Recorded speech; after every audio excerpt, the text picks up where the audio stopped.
ঐতিহাসিক মুহূর্ত অযোধ্যায় হয়ে গেল রামলালার প্রাণ প্রতিষ্ঠা। সোমবার নির্ধারিত সময়ে রামলালার প্রাণ প্রতিষ্ঠা করা হয়। প্রাণ প্রতিষ্ঠা করেন প্রধানমন্ত্রী নরেন্দ্র মোদী। এদিন রাম মন্দির উদ্বোধনকে ঘিরে সেজে ওঠে অযোধ্যা। বহু ভিআইপি সমাগম হয়। নিশ্চিন্দ্র নিরাপত্তায় মুড়ে ফেলা হয়েছে গোটা এলাকা। অযোধ্যায় নতুন বিগ্রহের পুজোর আগে এদিন রামলালার আসল মূর্তিকে পুজো করা হয়। আসল রামলালার মূর্তিটি পিতলের। এদিন সেই মূর্তির মাথায় পরানো হয় সোনার মুকুট। পরে নতুন পোশাক, তাছাড়াও নতুন মন্দিরে তার আসন সাজানো হয়েছে সোনালী মোড়কে। তার উপর হলুদ গাধা ও গোলাপ দিয়ে সাজানো হয়েছে।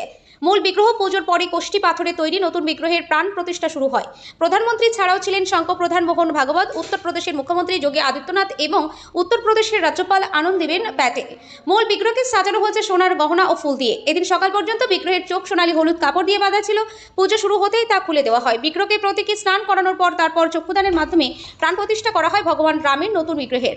এদিন প্রাণ প্রতিষ্ঠার সমগ্র পুজো শেষ হয়ে যাওয়ার পর জাতির উদ্দেশ্যে বক্তৃতা দেবেন প্রধানমন্ত্রী নরেন্দ্র মোদী।